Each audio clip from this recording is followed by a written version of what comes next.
أعوذ بالله من الشيطان الرجيم. بسم الله الرحمن الرحيم. وقال الذي اشتراه من مصر لامرأته أكرمي مثواه عسى أن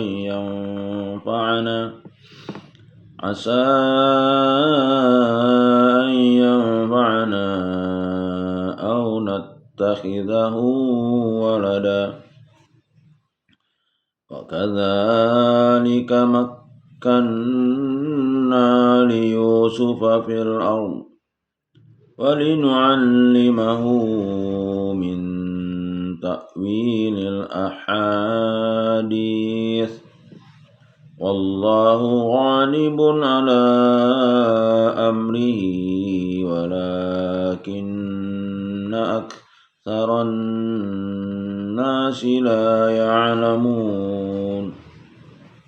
ولما بلغ أشده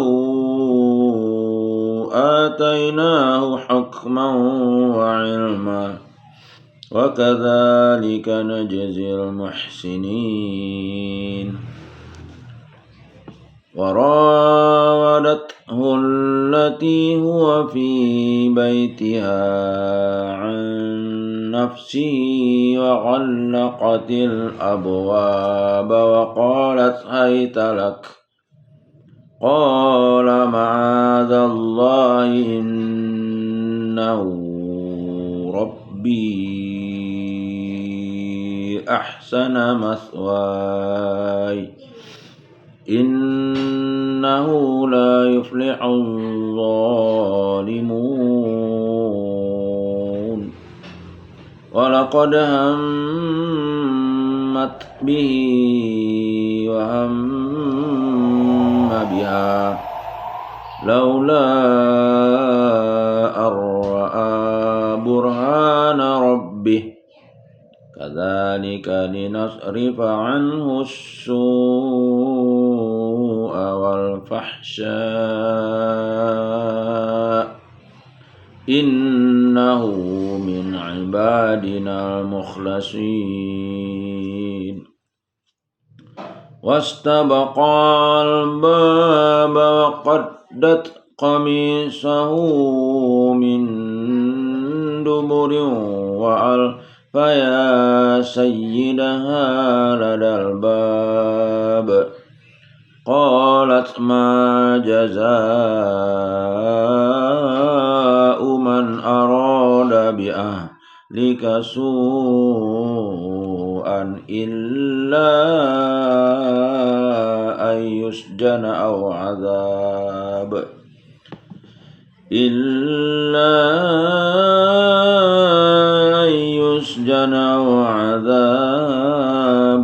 أليم. قال هي راودتني عن نفسي وشهد شاهد من أهلها إن كان قميصه قد من قبل فصدقت وهو من الكاذبين. وإن كان قميصه قد من دبر فكذبت وهو من الصادقين. فلما رأى قميصه قد من دبر قال إنه من كيدكن إن كيدكن عظيم. يوسف أعرض عن هذا واستغفري لذنبك إنك كنت من الخاطئين. وقال نسوة في المدينة امرأة العزيز تراود فتاها عن نفسه قد شغفها حبا إنا لنراها في ضلال مبين فلما سمعت بمكرهن أرسلت إليهن وأعتدت لهن متكئا وآتت كل واحدة منهن سكينا وآتت كل واحدة منهن سكينا وقالت اخرج عليهن فلما رأينه أكبرنه وقطعن أيديهن وقلن حاش لله ما هذا بشرا إن هذا إلا ملك كريم قالت فذلكن الذي لمتنني فيه ولقد راودته عن نفسه فاستعصم ولئن لم يفعل ما آمره ليسجنن وليكون من الصاغرين قال رب السجن أحب إلي مما يدعونني إليه وإلا تصرف عني كيدهن أصب إليهن وأكن من الجاهلين فاستجاب له ربه فصرف عنه كيدهن إنه هو السميع العليم ثم بدا لهم من بعد ما رأوا الآيات ليسجننه حتى حين صدق الله العظيم. Terjemah surah Yusuf. Terjemah surah Yusuf ayat 21. Dan orang dari Mesir yang membelinya berkata kepada istrinya, berikanlah kepadanya tempat dan layanan yang baik. Mudah-mudahan dia bermanfaat bagi kita atau kita pungut dia sebagai anak. Dan demikianlah kami memberikan kedudukan yang baik kepada Yusuf di negeri Mesir. Dan agar kami ajarkan kepadanya takwil mimpi. Dan Allah berkuasa terhadap urusannya. Tetapi kebanyakan manusia tidak mengerti.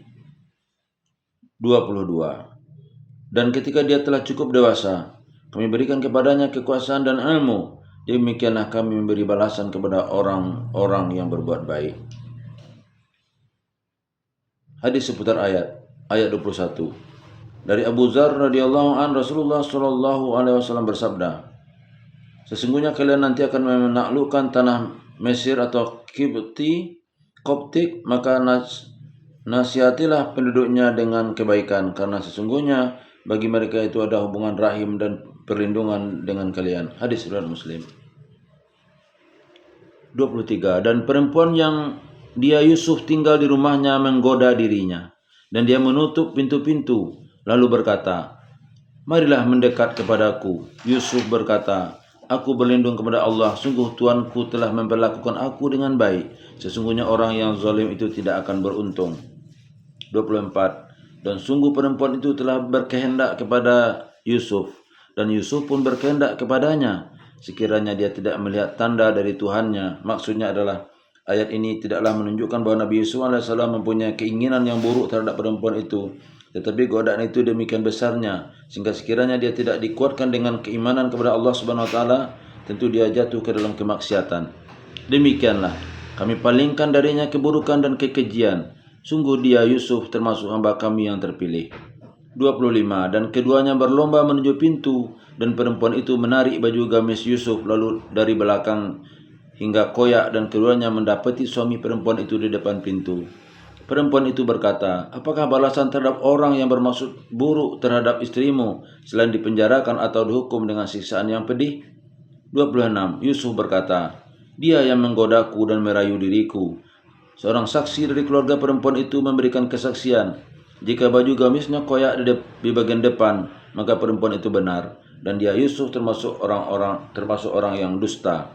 27. Dan jika baju gamisnya koyak di bagian belakang, maka perempuan itulah yang dusta, dan dia Yusuf termasuk orang yang benar. 28. Maka ketika dia suami perempuan itu melihat baju gamis Yusuf koyak di bagian belakang, dia berkata, sesungguhnya ini adalah tipu dayamu benar-benar hebat.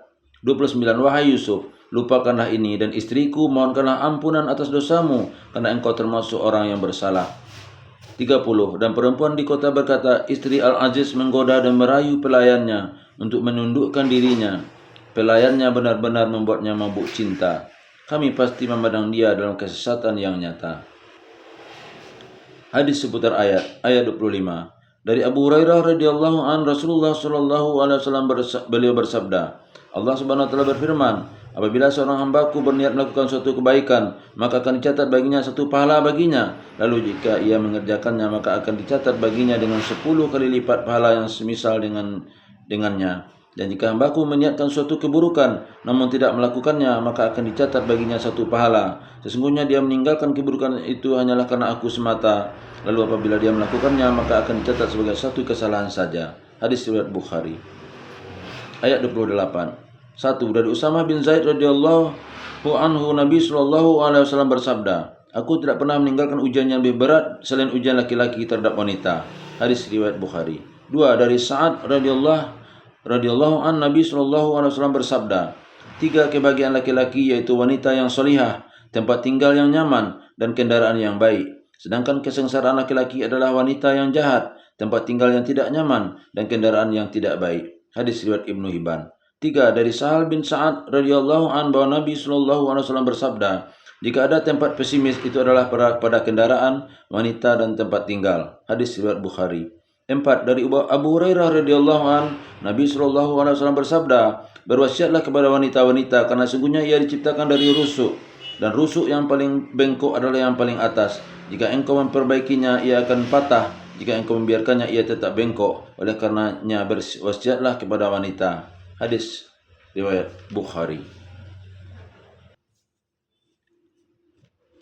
Terjemah ayat 31. Maka ketika perempuan itu mendengar cercaan mereka, diundangnyalah perempuan-perempuan itu dan disediakannya tempat duduk bagi mereka. Dan kepada masing-masing mereka diberikan sebuah pisau untuk memotong jamuan. Kemudian dia berkata kepada Yusuf, keluarlah, tampakkanlah dirimu kepada mereka. Ketika perempuan-perempuan itu melihatnya, mereka terpesona kepada keelokan rupanya, dan mereka tanpa sadar melukai tangannya sendiri, seraya berkata, Maha sempurna Allah, ini bukanlah manusia, ini benar-benar malaikat yang mulia. 32. Istri Al-Aziz berkata, itulah orangnya yang menyebabkan kamu mencela aku karena aku tertarik kepadanya. Dan sungguh aku telah menggoda untuk menundukkan dirinya, tetapi dia menolak. Jika dia tidak melakukan apa yang aku perintahkan kepadanya, niscaya dia akan dipenjarakan dan dia akan menjadi orang yang hina.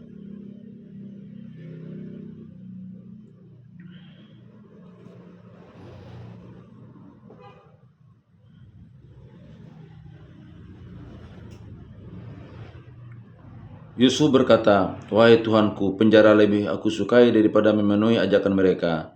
Jika aku tidak engkau hindarkan dari tipu daya mereka, niscaya aku akan cenderung untuk memenuhi keinginan mereka, dan tentu aku termasuk orang yang bodoh. 34. Maka Tuhan memperkenankan doa Yusuf, dan dia menghindarkan Yusuf dari tipu daya mereka. Dialah yang maha mendengar, maha mengetahui. Kemudian timbul pikiran pada mereka setelah melihat tanda-tanda kebenaran Yusuf, bahwa mereka harus memenjarakannya sampai waktu tertentu. Hadis seputar ayat ayat 31.